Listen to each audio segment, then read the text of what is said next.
So now why I am telling you all this, that now you all have got realization. You have now felt your spirit.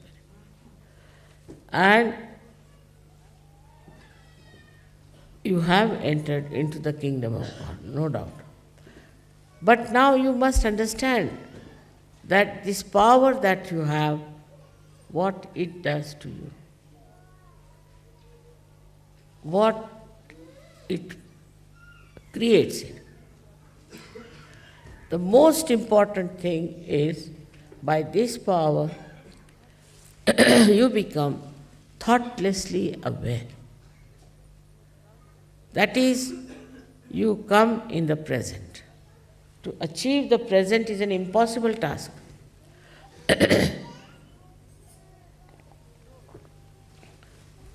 So once you are in thoughtless awareness, what happens? That no thoughts bombard your mind. Wherever you may be. You may be in America, you may be in any place, you are not bombarded by thoughts. So, what does that mean? Into very simple language we can say, it means that you do not reflect. You do not have a reflecting mind. Now, this is the basic problem of Sahaja Yogis of today, which one should try to conquer. That you do not reflect. That's the only way you can achieve your steady. For example, I've seen people, for nothing at all, they'll just start laughing. Nothing at all. They see somebody, immediately they react. This was nice, but not so.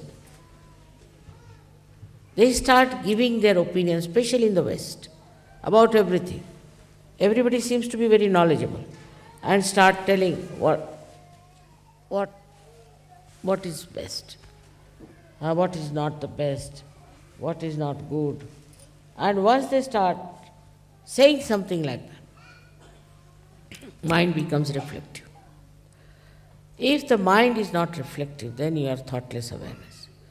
Watch anything, just to watch, just to witness. You should not reflect. If you are using your mental power, then this power subsides.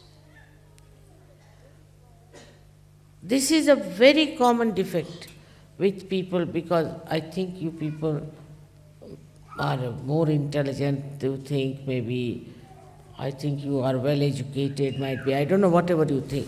But this reflecting mind is a very dangerous thing for spirituality. You will never grow. And then with the reflecting mind, you have different emotions. With something, you reflect on somebody. Now, if it's your son or daughter or something, you get identified. Identification with some is artificial. It's not in reality. But because of this mind reflects, it identifies. Now many identifications you have dropped out. For example, your bias about religion, about races, about maybe nationalities, you are dropped out. But still, I would say, the reflecting mind still acts. And this is the greatest hurdle for the progress of Sahaja Yogis of today.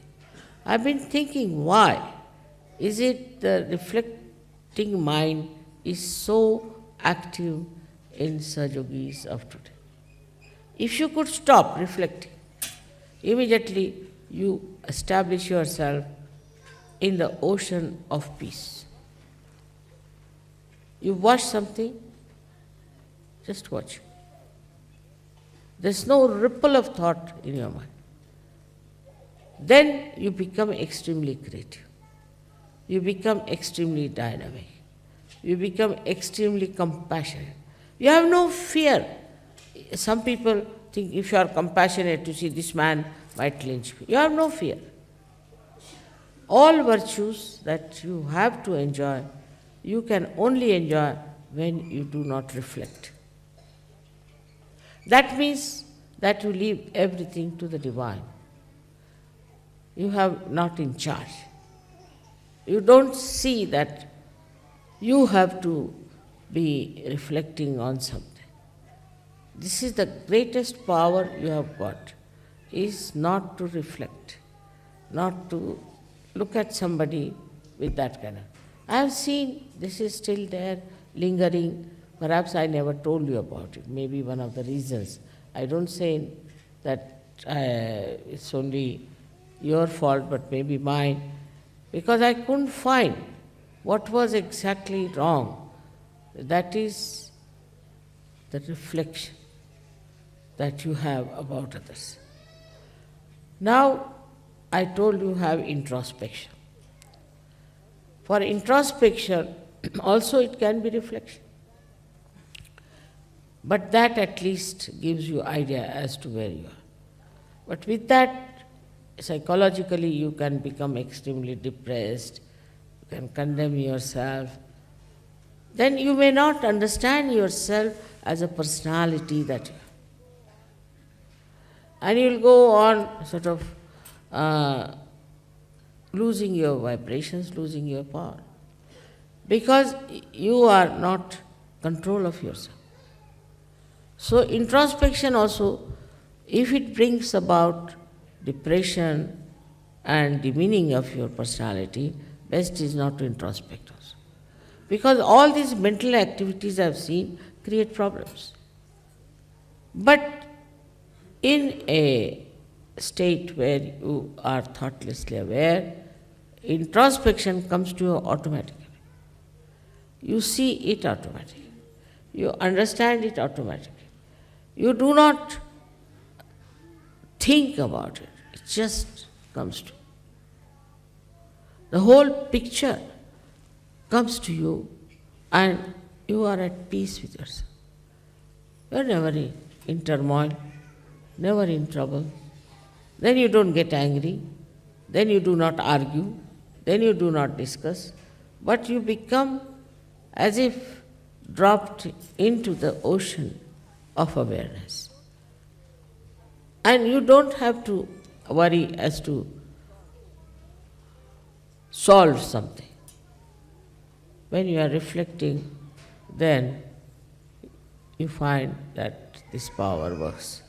Now it becomes very contradictory to say that you have to project and you don't have to reflect. Now when we reflect, we absorb. When we reflect on something, we absorb that thing. And mostly our attention goes to the defects of others. This person is no good, that is not good, this is the hair not all right, the sari is not all right, this, that and all nonsense.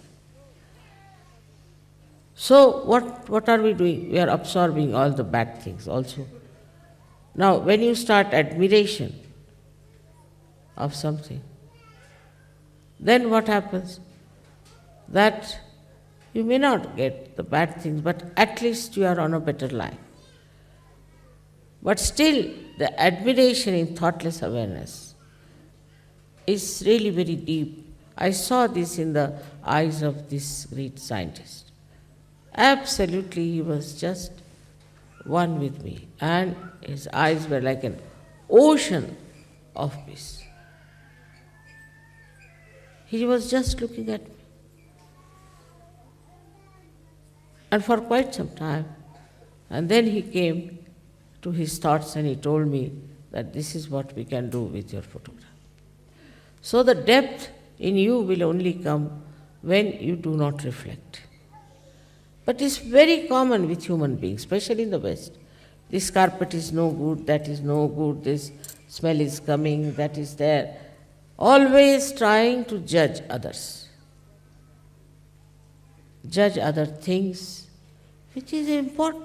What is so important?